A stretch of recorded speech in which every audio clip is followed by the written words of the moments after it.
breaking news. Chaos on campus. A shooting put Seminole High School on lockdown. And here's a look at the 18-year-old victim. His name is Javon McIntyre. He played on the football team. Police say a 16-year-old classmate shot him 3 times because of an ongoing fight over a girl. Fox 35 has team coverage from every angle of this shooting. We start tonight at the Sanford Police Department. Fox 35's Holly Bristow was there when the chief gave an update on this shooting. She joins us live now. Holly, officers say this dispute started between 2 students. That's right. And as Luann mentioned, this was all over a girl. And according to the chief, the 16-year-old suspect shot the 18-year-old victim 3 times. Take a look. Here's what things look like on campus over at Sanford High School today. I'm sorry. Actually, this is a picture of the victim, 18-year-old Javon McIntyre. His family shared this picture with us.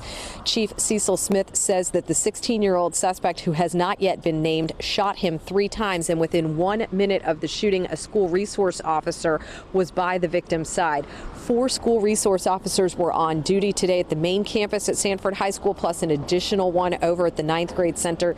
Chief Smith says investigators had the suspect in custody within 23 minutes of the shooting and that he was arrested outside on campus. With the assistance of the witness and staff and in-school surveillance, it was later determined that the suspect was the only shooter, and that the other kids seen running were running away from the incident for their own safety. Right now, investigators are not releasing the 16-year-old suspect's name. However, we have learned that he will be facing a judge for a first appearance at 8:30 tomorrow morning. Of course, Fox 35 News will be there, and as soon as his name is released, we'll get that out to you tonight. And in the meantime, we plan on being at that first appearance tomorrow morning. For now, live at Sanford PD, Holly Bristow, Fox 35 News. Holly, thank you for that update. The victim rushed to Central Florida Regional Hospital in Seminole County. He was in surgery this afternoon. Fox 35's Vicki Carr joins us live from outside that hospital tonight. So, Vicki, you talked to his family. How is he doing right now?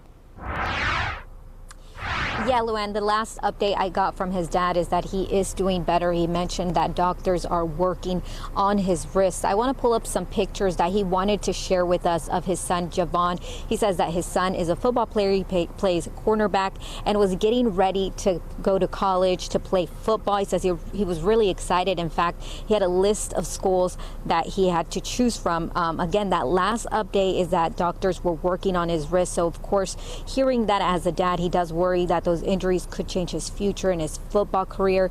But again, he is remaining hopeful and staying by his son's side along with his mom.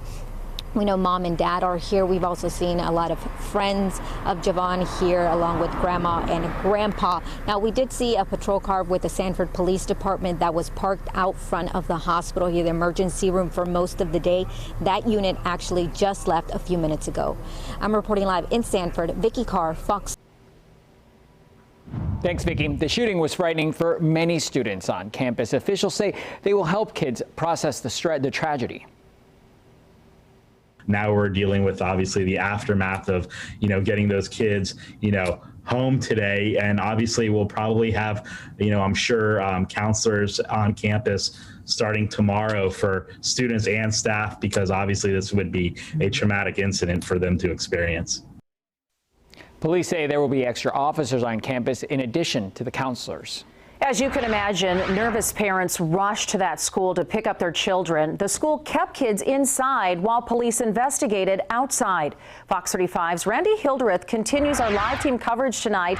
And Randy, you spoke to some parents who had to wait for hours to pick up their kids. Yeah, it's a parent's worst nightmare to get a call that something like this was unfolding at the campus. And then, of course, they rushed to the campus to try to get access to their students. I sat with a lot of those parents for hours at the intersection farther up on Georgia Avenue as they waited to get closer to campus. This street opened up to the public a little before 2:30. And as you can imagine, this was filled with cars of parents trying to get down to the school campus to pick up their students. One parent said they got about 3 robocalls and 3 emails from the district alerting them of the unfolding situation today. A couple parents I spoke to say they actually heard from their student via text message, letting them know what was going on. And as you can imagine, adrenaline rushing and a lot of concern. Blocked off streets, flashing police lights, panic texts from children to their parents. I actually got a text from my son stating there was a code red lockdown, there was gunshots nearby. I'm always on the phone with Mama, and we get scared when I start seeing all these cops everywhere. Parents rushed to campus after reports of a school shooting at Seminole High School just before noon, filling the parking lot at the gas station off Georgia Avenue. They didn't outright say what it was about. They said not to come to school. There was an incident on campus or off campus. We don't know what it is yet. So I decided, hey, I was on the way to pick him up already, so let me just come and sit down and wait. Waiting for updates and access to their child. Before 2:30, Georgia Avenue reopened to the public, and parents quickly headed towards campus. Their thoughts with the child police say was injured today and their own. You finally get him in your car. What do you think that feeling's gonna be like? Yeah, we'll just tell them we're glad they're okay, and you hug them a little bit harder, and want them to know that you love them, and life's short sometimes, so you gotta not take any day for granted.